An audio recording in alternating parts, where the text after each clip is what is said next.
love you in dresses. You look so good in dresses. Thank you. So, you know, I like a dress. I can't wear pants. I'm too self-conscious. Really? Oh, you look great. Well, thank you, honey. The book is called Andrea Martin's Lady Parts. Now, we got to talk about the title. Yeah. How it came about. Well, so I was at a dinner party. I see my hair right here. I've got to fix it. It's beautiful. Oh, my God, up in heaven. Look at this. Wait. Oh, why do you have monitors? Thank you very much. She's a hairstylist also. I was at a dinner. I couldn't think of a title for my book, and I was at a dinner party at Steve Martin's, and just to drop a name, and and Marty Short and Eugene Levy and Walter Parks. Anyway, you know.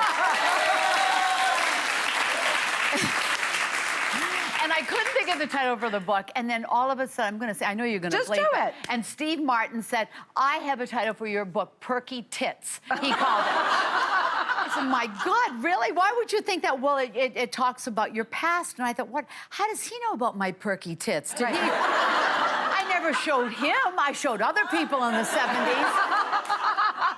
So for the longest time, it was going to be called that, and then HarperCollins finally said, no, you can't call it that. We can't put it in Costco if you call it Perky Tits. Nobody's going to buy Advil by the bulk and then buy Perky Tits.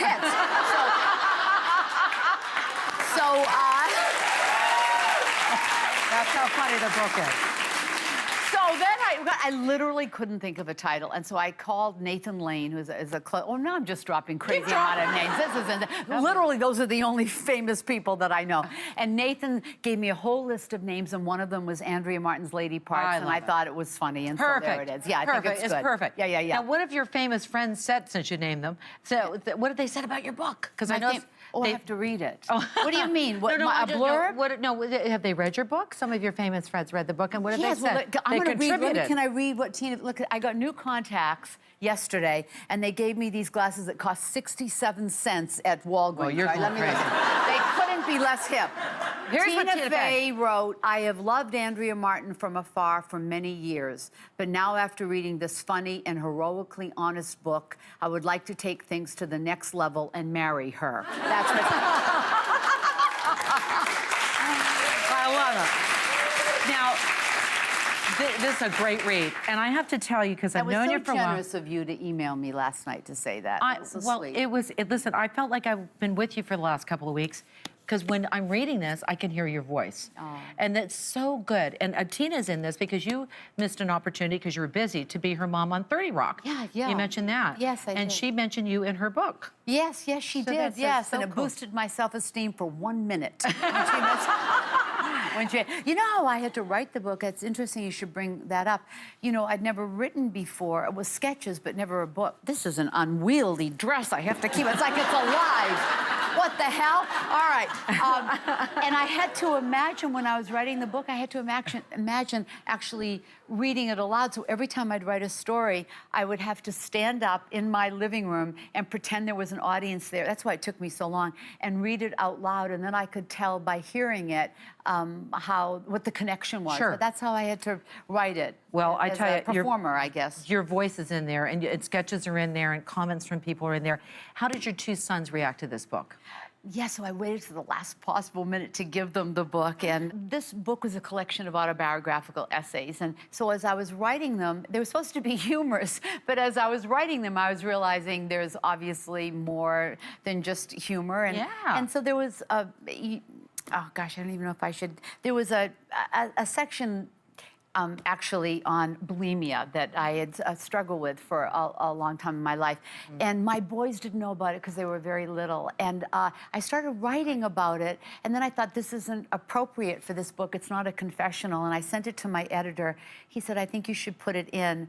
And then then I realized really what it was. It was for them. And because you know, we want our kids to grow up believing that the authenticity is the most important thing. Yes. And we're only as sick as our secrets. And so if our kids can grow up and believe, even with warts and all, that they're something, they shouldn't be ashamed of all the things they have. And that was one thing that I struggled with. So then no, you don't have to do that at all. Anyway. No, I read that. I thought, I didn't even know that. And I've known you for a while, and I know. And I thought, isn't that great that you would share that? Because that helps other people, doesn't it? You know, that's not what I set out to do, but of course, if it can. You know, listen, I think honesty really trumps everything. I know, you know, I speak to people on the street that have really not, maybe they're just, I don't know, they're driving a cab or whatever they are. And when they speak from their heart, I'm so motivated to listen to them. I just think it's beautiful. So anyway, that story was for them. Funny stories. You talk about your mom, you talk about your dad, you talk about your friends, you talk about all sorts of stuff. And one of the things I love is your love life. Of course you do. Marilyn, because we're old and we're still not dating. Why wouldn't you? There is also a funny chapter about you going to see the gynecologist that whispers when he talks. How does he talk? Well, because I'm hard of hearing. So he talks like this, literally. Literally, and I have to read his lips in order to hear him. That's really the truth. And when he's giving me an exam, it's really hard because his head is between my legs. So literally, this is how, okay, I have to do it. That he's down there, and I'm like this. What? My God, it's really the truth. That's why I love it so hard. I'm like this on Rhythm. Okay, there is. Oh my God, okay, I couldn't do that on any show except yours, Marilyn. You said ask anything, I'm doing it. There is a funny excerpt about dating. Okay? Yeah. Page 55. And the question is, I'm going to give it to you, if you don't mind. Yeah. And now we're reading. Why aren't I dating? Why aren't I dating? And this was to set it up. Okay, I set up so two young kids, right? So yes, I was the parent of 2 young kids, ages 6 and 8, and everybody constantly said, "Why aren't you dating? Why aren't you dating? Why aren't you dating? You're attractive. You're in show business. You had your own sitcom for 2 episodes. Why aren't you dating? Why aren't you dating? Why? Why aren't you dating? Why? Why aren't you dating?"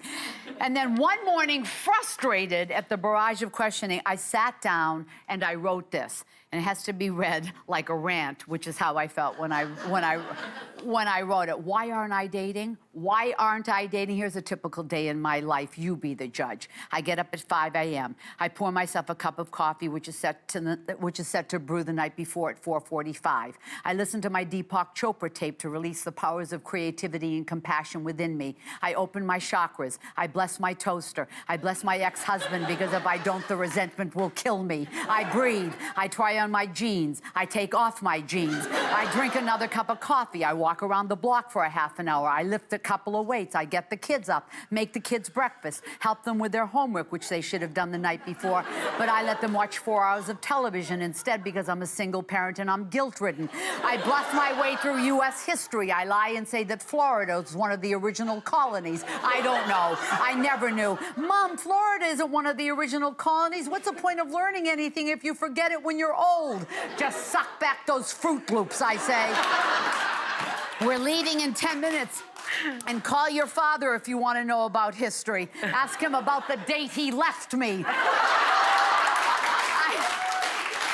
I have another cup of coffee. I pack the kids' lunch. I wash the dog's bowl, the cat's bowl. I read aloud from the New York Times to secretly test the kids on their vocabulary. They know nothing. We're spending $30,000 a year on private education and they know nothing. Oh, sure, they've been taught how to express their feelings. Mom, don't humiliate me. They just don't know how to spell it. I breathe. I try on my jeans. I take off my jeans. I put on my sweatpants. I load the kids in the car. I pick up another 2 kids. I drive in traffic for 35 minutes. I drop them off at school. I love you boys. Have a great day. Nothing. No response. I grunt. I blow them a kiss. They give me the finger. I put gas in my Isuzu Trooper, which I am driving because my Mustang convertible was stolen at gunpoint in front of my house. I stop at Starbucks. The woman in front of me orders a grande, non-fat, free pour, extra hot, no-lid cap. I say to myself, that can't be better than a goddamn cup of coffee. I drive back home. It's only 7:45. I burn some incense. I chant. I try my jeans on again. They still don't fit. I confirm the orthodontist appointment, the saxophone lesson. I cancel my massage because there's a conflict with my boys' baseball game and I'm in charge of snacks, so I have to be there. I plan tonight's dinner, chicken piccata and a pita, rice pudding, possibly a fruit on the side. I read somewhere that a child has less of a chance of becoming a serial killer if you sit as a family and have dinner. I call my agent, he's in a meeting. I call my other agent, she's in a meeting. I try my jeans on again, they still don't fit. I wear them Anyway, I drive for 2 hours into the city for an audition for the voice of a spoon, which I don't get. They go with a blonde, go figure. It's not even noon. I'm hungry, angry, lonely, and tired. Why aren't I dating? If Brad Pitt came up and asked me out right now, I'd say, F you!